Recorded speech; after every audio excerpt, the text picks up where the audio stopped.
So many of us love to travel, to explore, to learn, to relax and revive. As the world reopens, we all have an incredible opportunity to change and reset tourism to be more sustainable. TLC Global looks forward to a new tourism approach using the Harmony Golden Ratio, created with the help of the Harmony Institute to reduce our impact when we travel. It's an approach that values the best things in life, yet is mindful of our footprints. Whether flying or driving, or the places we stay, we can know the true cost of our travel by becoming aware of what we need to put back. When you travel, you can be in harmony with nature and protect local culture and heritage by asking yourself or your destination to measure, reduce, offset your impacts on the climate, biodiversity, the environment, and people. Together, we can be more responsible custodians of our world and give it a bit more TLC.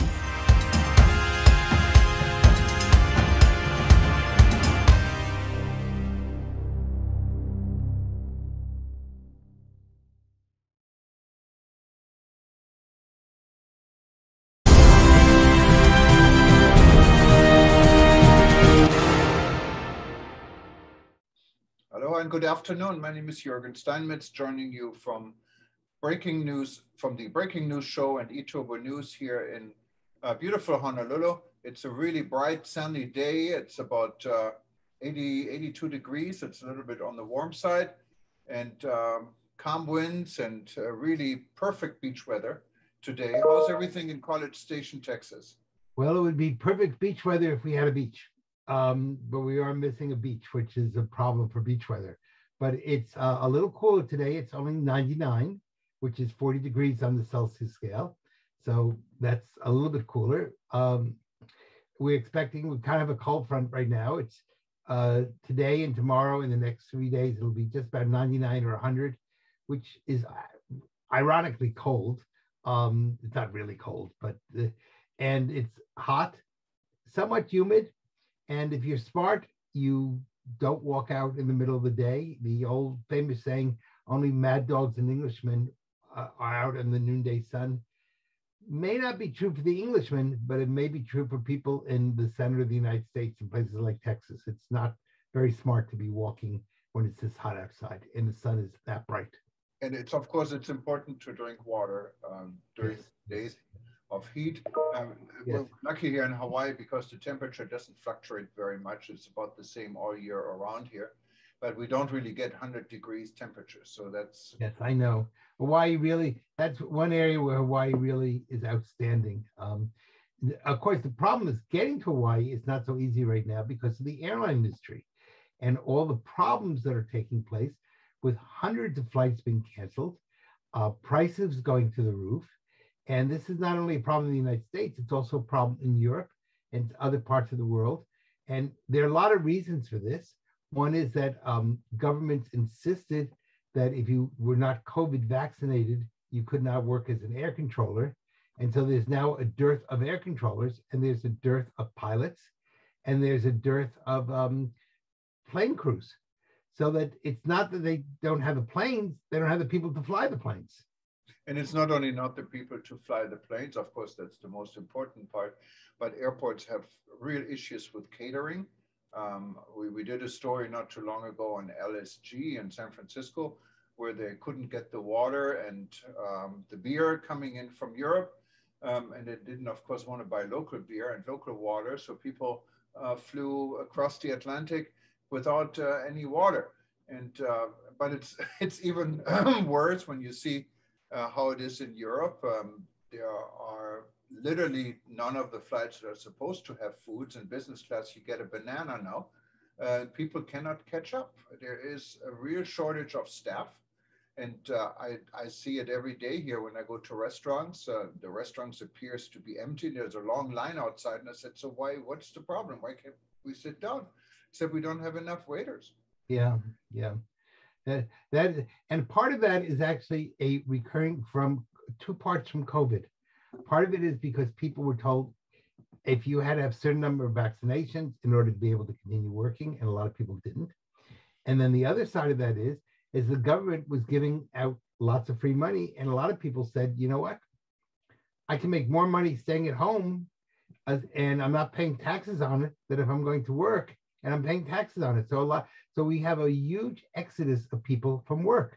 They don't want to work, and therefore, wherever you go, certainly in much of the United States, it's employees seeking employees needed, please apply for a job. But that really impacts tourism because tourism is such a dependent industry when it comes to employment, and it's a service industry. And if you don't have people to give service, you don't have an industry. And this is a real issue. Then, of course, we have immigration restrictions. So even though people are hungry in countries like the Philippines, where the service industry is big on anyone's mind, and there's plenty of people who would love to live in the United States, they cannot come here because of visa restrictions, and we don't have enough people. Well, they can as long as they cross illegally the border from Mexico. Yeah, but not everyone wants to do that. Yes, but we have right now 186 countries having crossed the border. We have this year will be over 2 million illegal immigrants. And right now we have a caravan with 16,000 illegal immigrants going through Mexico. So you might not be able to fly into the United States with a legal visa, but as long as you're prepared to be illegal, you don't have a problem because this current government will provide you with everything you need. So it's but you don't get the job you wanted, and let's keep it on the up and up. And most people don't want to come here or anywhere illegal. That is a well, actually, that's the data isn't correct on that. First of all, the hotel industry has huge amounts of illegal people working in it. As a matter of fact, one of the reasons that you have so many security issues in the hotel industry is that people take advantage of people working in the hotel industry, especially women, and they say, okay, you're here illegally, let's go to the cops. So what you have now is an underclass of slavery. You have men being turned into slaves, women being turned into sexual slaves, and of course we now have children being slaves. In fact, slavery is as high as it's been since the Middle Ages. Yeah, that is definitely something what is alarming, and you're absolutely right. This is a global problem. Human trafficking always has been a problem, and specifically after a crisis like this, it becomes even more as a problem. And if people think we're immune here in the US or in the UK or in the European Union, we're not. Right. And that is shameful because it not slavery is a very major issue. And it's, you would like to think that it went away hundreds of years ago. And this is something that comes from primitive times.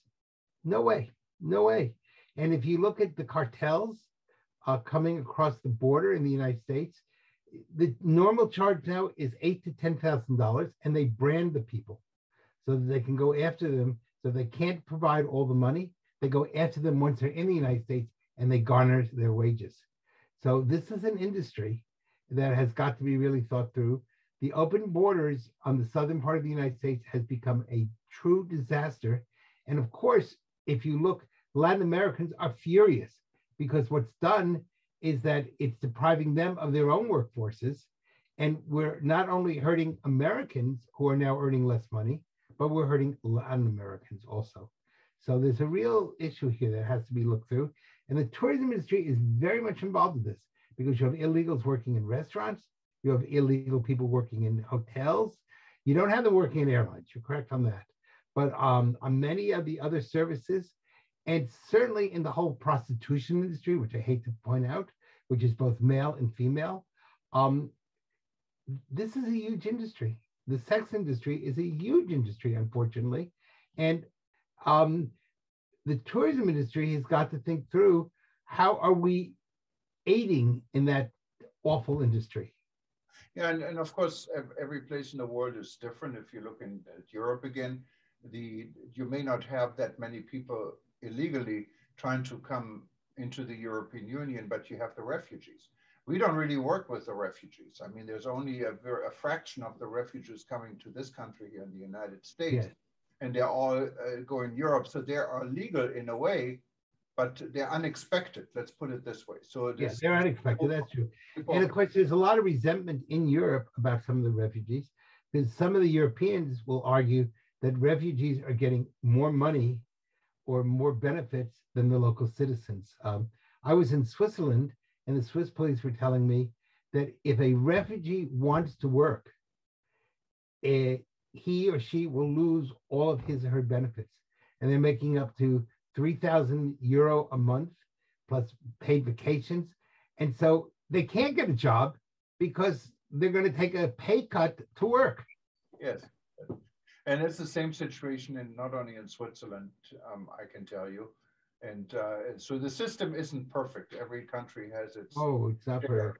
you know. And I was thinking I'd like to be a refugee in Europe, and you get free housing. They even pay for your television. So I'm thinking, yeah, but I don't want to be bored. I love to work. I love my job. Yeah. You know, well, I wonder if you're a refugee, if you can volunteer. In other words, as long as you don't get paid. Well, there's a lot more going on in this world, and of course that is a major issue. And you're right, in the part of tourism, parts of so many flights getting canceled all across the world these days because of not enough people to work in this industry.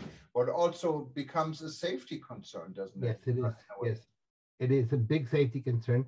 And in fact, I believe now a number of nations yesterday suggested that airlines, rather than postponing or delaying flights, just cancel the entire flight. In other words, just say, we're no longer going to fly from point A to point B. The flight's gone. And I know that's happened here in College Station. We had a flight, we had 4 flights a day originally between College Station and Houston. And then it became 2 flights a day. And now it's no flights a day. And not only did those people lose their jobs, but where before I could just go to the College Station airport, fly to Houston, and then go on to wherever I wanted to go, I now have to drive to Houston. And when you're coming back from Europe or someplace else, that's very tiring. Very often I have to spend the night in a motel because I don't want to drive the 100 miles after I've flown all night. So, and Peter, there are so many, there are exceptions. I'm always amazed when I look at Turkish Airlines, for example. Every day we're getting press releases, Turkish Airlines expanding. It now has by far the largest international network of any carrier. Believe it or not, they added a second airport in Montenegro. Montenegro is the size of probably College Station and a greater College Station, let's put it this way. It's very small. And Turkish Airlines flies nonstop from Istanbul every day into the capital city and into another city, what is like 50 miles away from there. And so there are airlines, they are expanding, they find the crew, but I guess that is a national. Well, and I think also probably your options in Turkey are much less. And so, and the Turkish government may not be quite as willing to allow you the freedom to not work that some of the Western governments do. So there may be some real social and political reasons. Turkey has some political issues, to say the least, and that may be a reason. It may also be Turkish Airlines is really one of the stars of Turkey, just like Qatar Airlines. Qatar as a country doesn't have much, but boy, do they have a great airline. It's the same with Emirates for Dubai. So they do it in Singapore Airlines for many years for Singapore and Asia. There are a lot of excellent airlines that do excellent business and expanding in business. So the situation we have in the United States and in Europe is different. Maybe we're struggling while others are expanding. I understand China has huge problems in getting enough pilots to fly uh, in China. So they have the same problem or even worse than what we have here. So every country is different, but it looks like really the 3 or 4 major carriers that are known for transit travel. So it's not like people going specifically to Turkey, Qatar or Doha or Dubai or Abu Dhabi. These carriers, Turkish Airlines, Etihad, Emirates, and Qatar Airways, are doing excellent, and they're expanding every day. I think, though, they're the great exceptions to the rule. And they may all be have government sponsorship. I don't know that, but I would not be shocked if they don't. The American and European airlines and the Latin American airlines are all businesses. They have to show profit. I would guess that the 4 airlines you mentioned may not have to show quite the same profit because they may have government subsidies. Well, but Turkish Airlines, again, I'm not after Turkey, I'm just getting a lot of their press releases, claim they have a record profit. Even now after COVID, when everyone is still hurting, Turkish Airlines is doing fantastic. They had the highest profit ever made. I would want to see also what their tax structure is, and I'd want to see how much they're paying their employees. Yes, and of course. Do they have a union?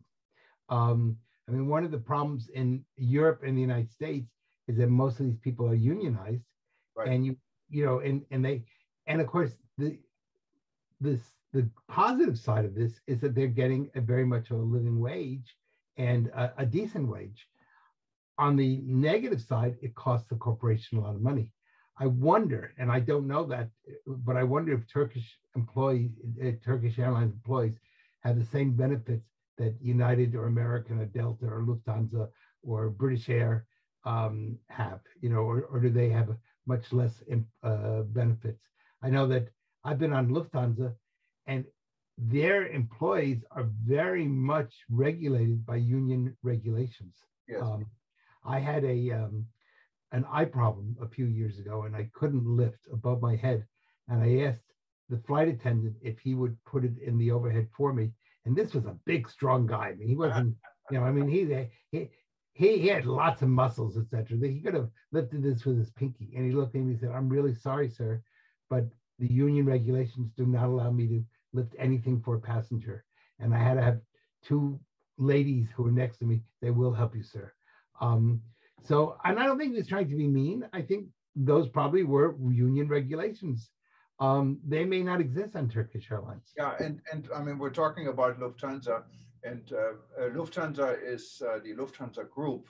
It's not only Lufthansa, it's Swiss Air, it's Austrian Airlines, and Sabena or Air Brussels, I think it's called now, and also there are 2 other carriers that are part of this Lufthansa group, but they're independent. And the way Lufthansa is getting around the union is when you work for Lufthansa, yes, you're part of the union, you have all these extra restrictions and rights, and you get more money.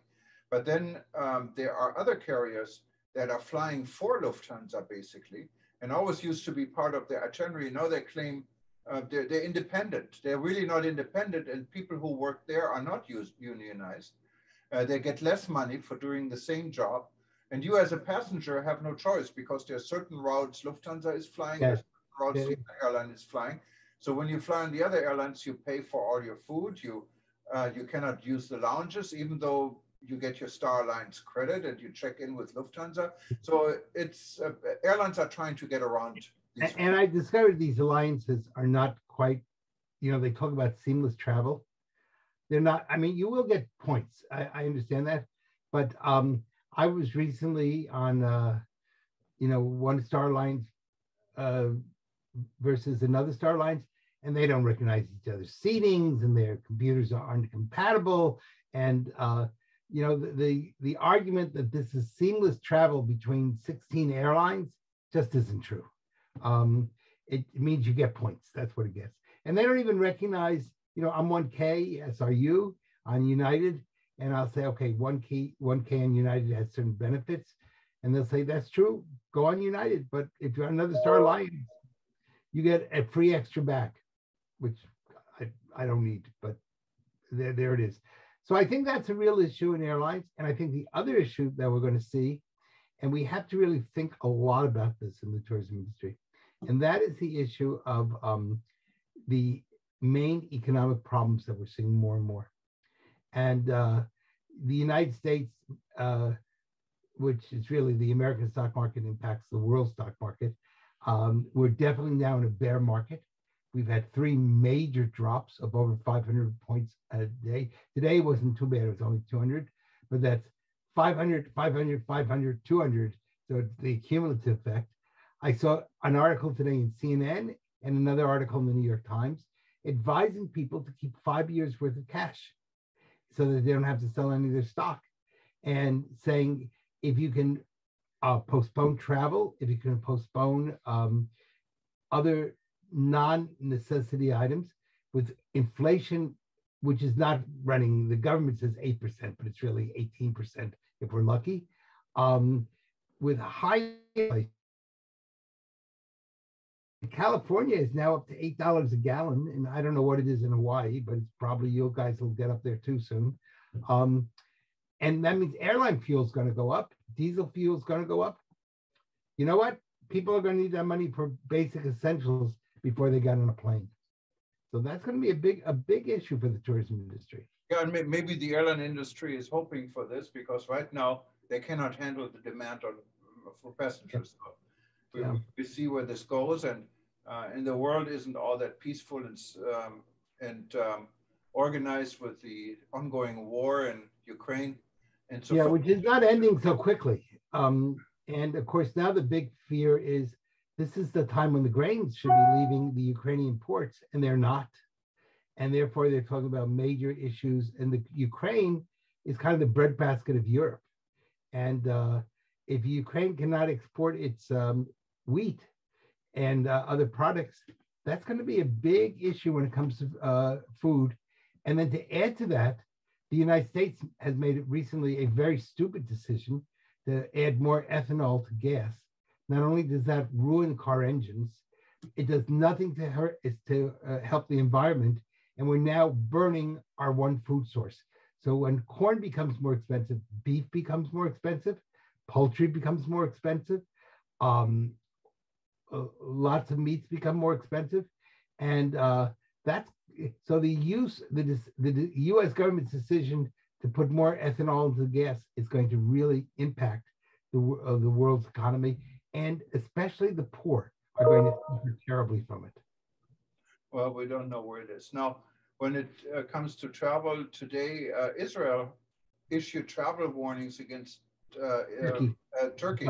So what's the background on this one? You always know when it comes to Israel, I guess. Well, the issue is that Iran has said that it might, Israel and Turkey are working together, which is good news.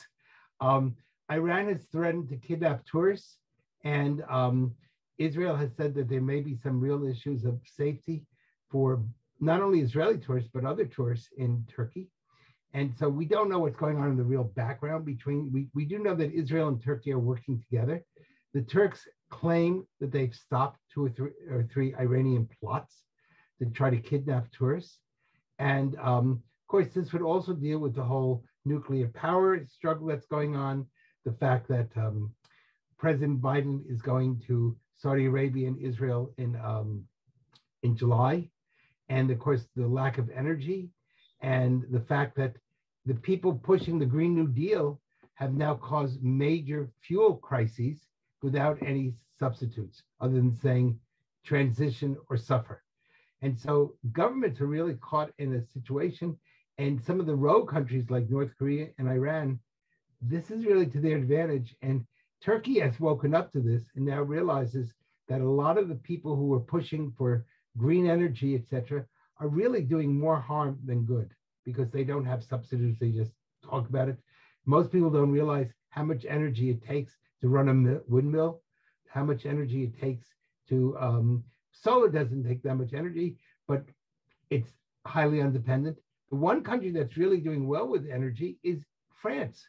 And the reason France is doing well is because they use nuclear. You compare Germany to France, we're more or less sort of the same size, you know, within comparative levels.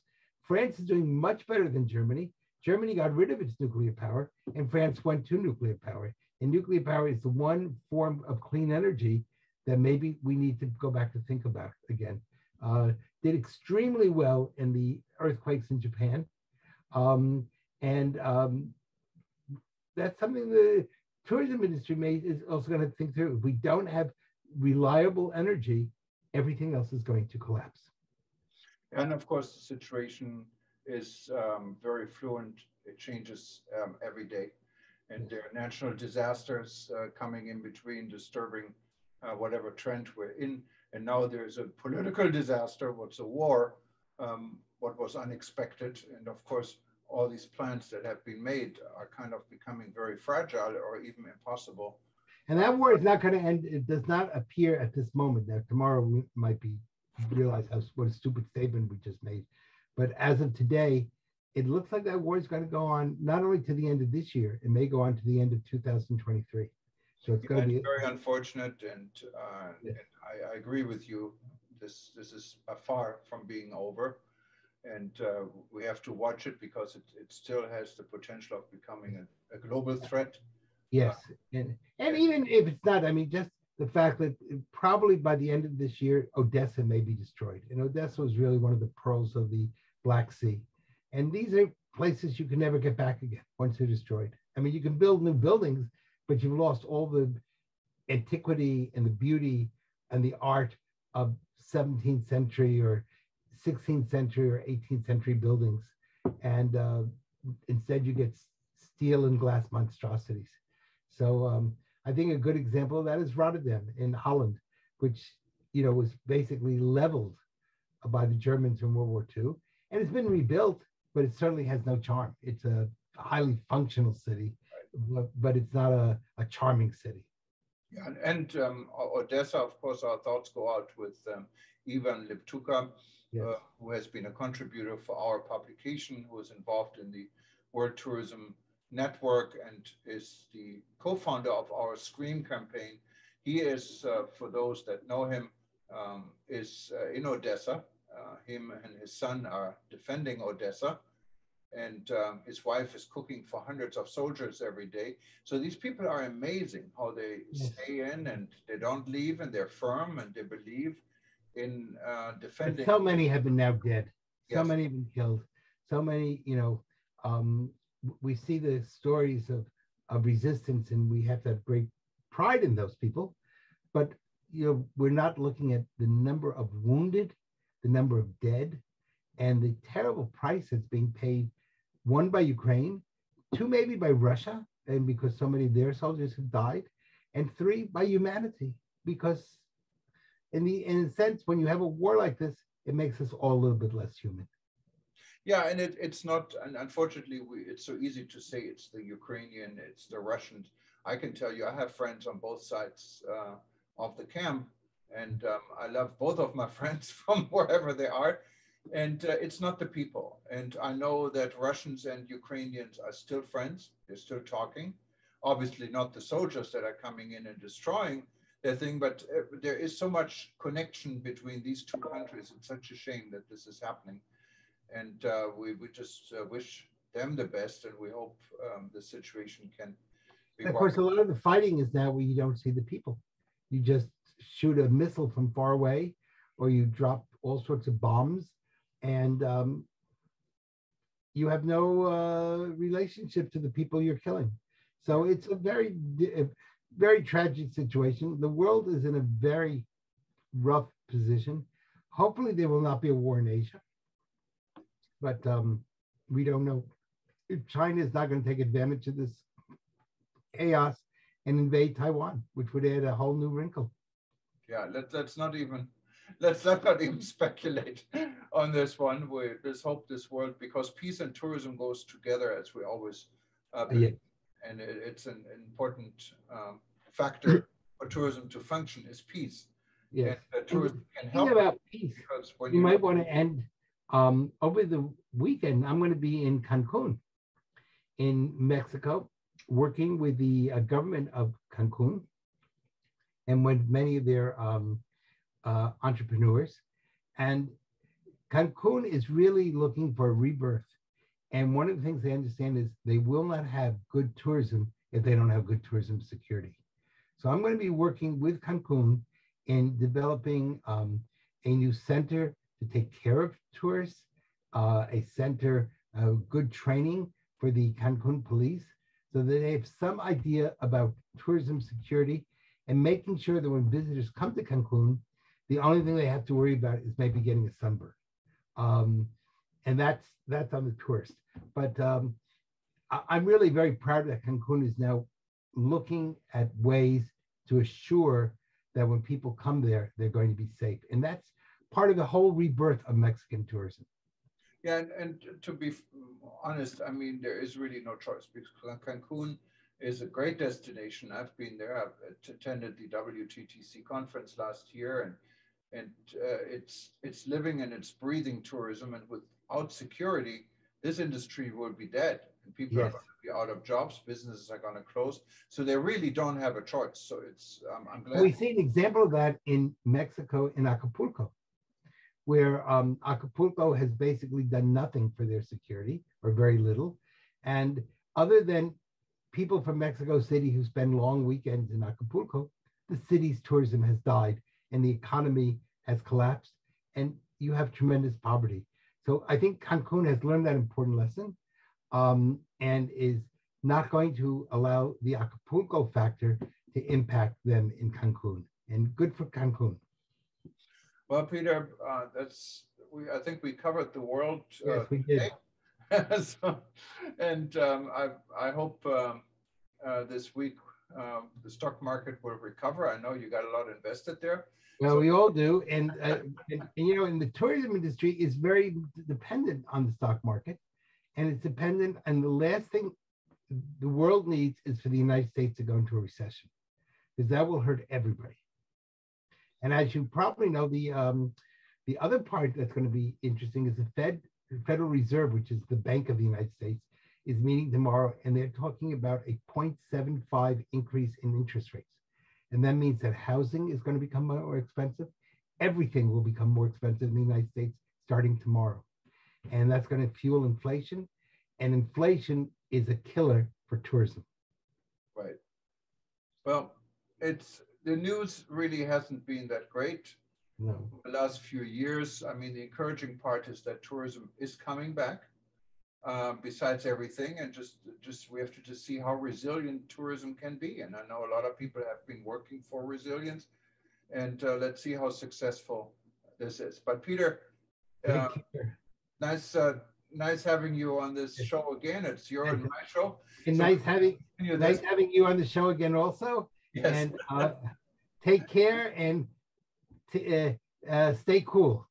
Yeah, and anyone who wanted to be part of the show and see if we can include you with an interview, we now have a website where you can apply for this. Just go to breakingnewseditor.com/invitation, breakingnewseditor.com/invitation. When you fill this out, keep in mind, it's not an automatic guarantee. We're just going to look through this and make sure that your contribution is in line of what we're doing, and also would be interesting for our listeners. But you can easily do this and give us more details what you wanted to say and how you want to be part of our show. Anyone who wanted to look at events in the past, just go to breakingnewsshow.com or to our YouTube channel. And thank you again, Peter, and have a good evening. All right, take care. As they say in Hawaii, mahalo. Mahalo and aloha. Bye-bye. We know how businesses grapple to find a genuine environmental solution that talks to both stakeholders and customers alike. Travel has developed a financial model. It places a monetary value on what it takes for a business to pivot from a negative to positive impact on people, planet, and prosperity. An internationally verified model, we measure, analyse, and provide a roadmap for business change. We then communicate these initiatives and positive change to your stakeholders and customers. Organisations that deploy greater ESG initiatives and communicate it gain more customers and more profit. 21% to be exact. Music to your stakeholders' ears. Measure, mitigate, communicate, profit.